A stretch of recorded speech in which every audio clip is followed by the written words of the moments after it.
Hello everyone. देखिए अब question number 18 करते हैं एनसीईआरटी एक्सरसाइज का। देखो इसमें क्या कहता है, एक्सप्लेन द फॉलोइंग। देखो ए पार्ट में क्या कहता है, why is the tungsten used almost exclusively for the filament of electric lamps. कहता है टंगस्टन ही यूज्ड क्यों होता है मोस्टली। एक्सक्लूसिवली का मतलब क्या होता है, ओनली। ठीक है, सिर्फ और सिर्फ यही क्यों यूज़ होता है, for the filament of electric lamps. तो इसका जो रीज़न है वो क्या है, टंगस्टन ही क्यों यूज़ होता है, क्योंकि इसका जो मेल्टिंग पॉइंट होता है वो बहुत हाई होता है। वो कितना होता है, 3380 डिग्री सी। ये आपको पता ही है, टंगस्टन क्या होता है, हीटअप होता है। हीटअप की वजह से ही क्या होता है, वो बर्न आउट होना होता है और उसकी वजह से लाइट आती है। ठीक है, तो बर्न आउट हो रहा है तो इसका मतलब क्या है, वो मेल्ट भी तो नहीं होना चाहिए ना। तो ऐसा मटेरियल चाहिए जिसका मेल्टिंग पॉइंट क्या हो, हाई हो। तो टंगस्टन ऐसा है हमारे पास कि जिसका मेल्टिंग पॉइंट क्या होता है, 3380 डिग्री सी होता है। क्लियर है, ये तो पता है ना बल्ब में। ये चीज़ मैंने आपको बताई थी इस तरीके से। ये बल्ब में ये ऐसे एक वायर होती है, ये टंगस्टन की होती है।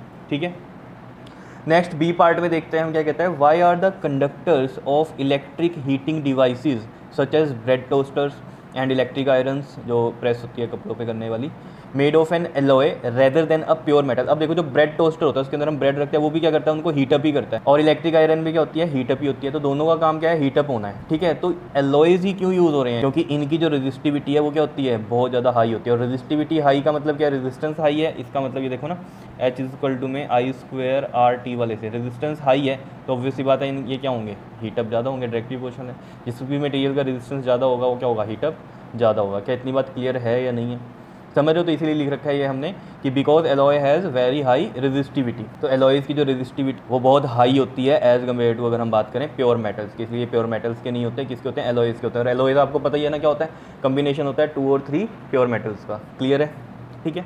नेक्स्ट देखो सी पार्ट में क्या कहते हैं, why is the series arrangement not use for domestic circuits. जो सीरीज अरेंजमेंट होता है वो यूज़ नहीं होता डोमेस्टिक सर्किट्स के लिए, इसका रीज़न बताओ।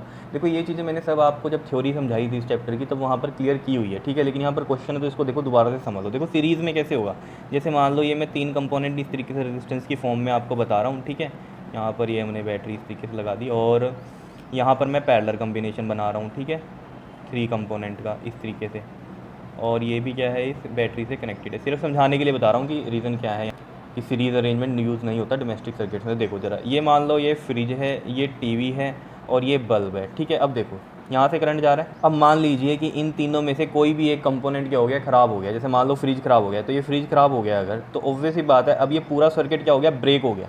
ब्रेक होने की वजह से क्या होगा, इसमें करंट ही फ्लो नहीं करेगा, तो मतलब ये टीवी भी नहीं चलने वाला अब और ये बल्ब भी नहीं चलने वाला है। समझ रहे हो इतनी बात। लेकिन अगर ये पैरेलल में है कहानी, पैरेलल में जैसे मान लो ये फ्रिज है, ये टीवी है और ये बल्ब है। अब पैरेलल में आपको पता है क्या होता है, करंट डिवाइड होता है, जबकि सीरीज़ में क्या रहता है, करंट सेम रहता है। अब करंट यहाँ डिवाइड अगर हो रहा है, ये I1 ये I2 और ये वाला I3, तो देखो इसमें क्या होगा, अगर एक कंपोनेंट फेल हो गया, मान लो ये फ्रिज जो है ये ख़राब हो गया, तो ऑब्वियस सी बात है कि ये करंट तो यहाँ से भी चला जाएगा इधर, ठीक है ना, और इस बल्ब में से भी चला जाएगा। तो इसका मतलब क्या है कि अगर एक कंपोनेंट फेल हो गया तो जो 2 कंपोनेंट हैं ये वाले क्या करेंगे, अपना काम करते रहेंगे। समझ रहे हो इतनी बात। तो यानी कि सर्किट जो है वो ब्रेक नहीं होता, क्योंकि करंट यहाँ से इधर से चला जाएगा और ये वाला इधर से चलेगा।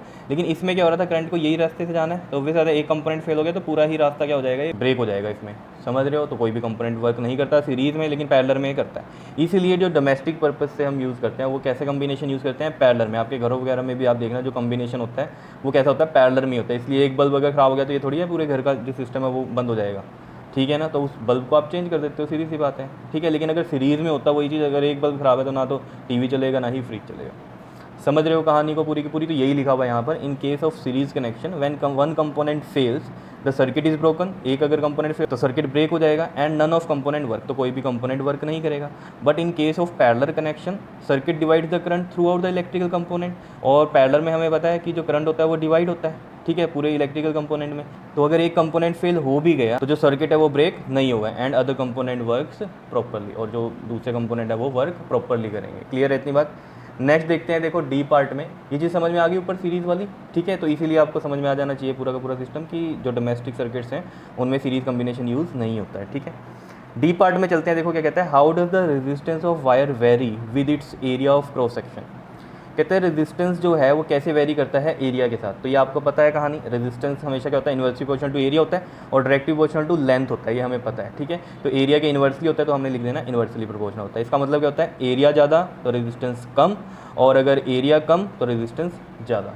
क्लियर है इतनी बात, ये चीज़ आपको पता भी है। जैसे मैंने आपको बताई थी कि एक मोटी वायर अगर है तो ऑब्वियस सी बात है इसका क्या है, एरिया ज़्यादा है एज़ कम्पेयर टू अगर एक पतली वायर है। तो अगर ये मोटी वायर है तो इसमें हम कहते हैं ना, इनमें तो यार ज़्यादा करंट फ्लो करता है, जो मोटी मोटी वायर होती है वो। ऐसा क्यों? क्योंकि एरिया इनका ज़्यादा हो गया, एरिया ज़्यादा तो रेजिस्टेंस कम, और रेजिस्टेंस कम जिसमें होता है उसमें करंट क्या होता है, ज़्यादा होता है। समझ रहे हो? अब जैसे पतली वायर में हम क्या कहते हैं, कम ही करंट होगा, क्यों? एरिया कम है, रेजिस्टेंस ज़्यादा होगा, रेजिस्टेंस जहाँ ज़्यादा होता है वहाँ करंट कम होता है। तो ऐसे आप समझ सकते हो। तो कहानी यहाँ पर आपको यही बतानी थी कि इन्वर्सिव क्वेश्चन होता है एरिया के साथ, ठीक है। नेक्स्ट देखते हैं ई पार्ट में। देखो ई पार्ट में क्या कह रहा है आपको, कहता है why are the copper and aluminium wires usually employed for electricity transmission. Copper और एल्युमिनियम की जो वायर्स होती हैं वो इलेक्ट्रिसिटी ट्रांसमिशन के लिए क्यों यूज़ होती हैं ज़्यादातर? तो आपको ये चीज़ समझ में आनी चाहिए कि जो इनकी रेजिस्टिविटी होती है दोनों की, वो बहुत ही लो होती है। तो रेजिस्टिविटी लो मतलब रेजिस्टेंस लो रहता है, रेजिस्टेंस लो रहेगा तो करंट इनमें बहुत अच्छे से फ्लो करेगा। समझ रहे हो? अब आपके मन में ये आएगा क्वेश्चन कि सिल्वर की भी होती है रेजिस्टिविटी तो लो, सबसे कम तो उसी की होती है, लेकिन वो कॉस्टली होती है इसलिए उसको यूज़ नहीं करते। तो फिर हमारे पास यही दो ऑप्शन बचते हैं, कॉपर और एल्युमिनियम के। इन्हीं से हम क्या करते हैं, इलेक्ट्रिसिटी ट्रांसमिशन के लिए यूज़ करते हैं। क्लियर है? तो इसीलिए लिख रखा है यहाँ पर, because they have low resistivity. Clear है इतनी बात? ठीक है, तो ये आपको क्लियर हो जाने चाहिए, ठीक है। 5 क्वेश्चन थे इसके अंदर आपके पास, ठीक है, तो 5 के 5 अच्छे से क्लियर होने चाहिए। और देखो ये बहुत ईजी थे, क्योंकि अगर आपने थ्योरी पीछे पढ़ी हुई है अच्छे से, तो ये उन्हीं में से क्वेश्चन आए हुए हैं। क्लियर है? तो सबसे पहले आपको थ्योरी पढ़नी है चैप्टर्स की, फिर उसके बाद एनसीईआरटी के क्वेश्चंस पे आना है। क्लियर है? ओके जी, थैंक यू।